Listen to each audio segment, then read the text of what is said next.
So this upcoming February, we are going to recognize Dental Month all over the country, where we're trying to get more clients involved in their pets' dental care. What's really important about their pets' dental care is that teeth problems cause a lot of problems in the body. We find that infected mouths are number one. Probably the biggest thing is they hurt. Your dog hurts. If you have bad teeth, or your dog has bad teeth, and you're looking at his mouth and it smells bad, I'm sure your dog is in pain.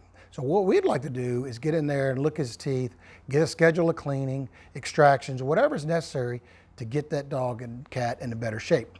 We find a lot of dogs that are off food, don't feel good, and next thing you know, we get their teeth cleaned, pull a few teeth that are really, really bad, and they seem to do much, much better. They seem to have a better quality of life. Their breath is not as bad, so the owners appreciate them being around their face a little bit more. What we typically see when we're looking at teeth, we're looking in our mouth, and we're looking for gingivitis, that's redness in the gums. We're looking for areas of purulent or pussy areas, tartar, plaque. Cracked teeth especially can be very painful. So we're gonna go in there and look at all their teeth. One thing we have to do is we have to sedate these guys. Now they really need general anesthesia. We put an endotracheal tube in them. We put them under gas anesthesia. They're monitored very closely. We go in there, we probe the teeth, we look at all the gums, look for any tumors, any abscesses, any cracked teeth, and then we take care of the problem. At the end of the time, we're finished cleaning, scaling, then we get underneath the gums very good, flush the mouth out, then we polish the teeth very well. So they have a nice smooth finish and they have less tendency to build up tartar in the future. However, almost all dogs need probably a regular dental cleaning. Usually that starts around 4 or 5 years of age, sometimes a little bit earlier. And we find that these dogs and cats just do better, they eat better. There's some thought that dry dog foods and dry cat foods really make a difference in the teeth. And what we find is that dogs and cats don't really chew their food. They basically crunch it a couple of times and swallow it whole. And you'll notice that if they happen to throw their food up, which a lot of cats do, they eat too fast or there's some other problems, but the food looks like you could put it back in the bag.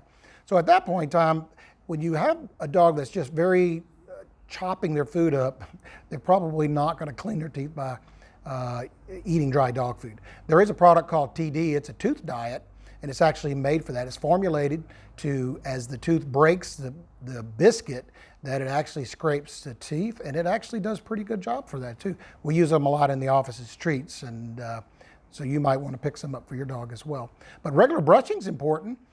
We have Dental Frisk toothpaste. They're enzymatic, chicken flavored. We have some mint flavored. You get a toothbrush, a little finger brush, and basically you get in your dog's and cat's mouth and you just clean. The tongue does a lot of cleaning on the inside of the mouth. So what you'll find is that we'll want to get on the outside of the teeth, especially in the back and the front, but having a tooth brushed every day, just like you brush your teeth every day, would make a well of a difference and probably negate any cleaning that might be necessary, or at least extractions down the road.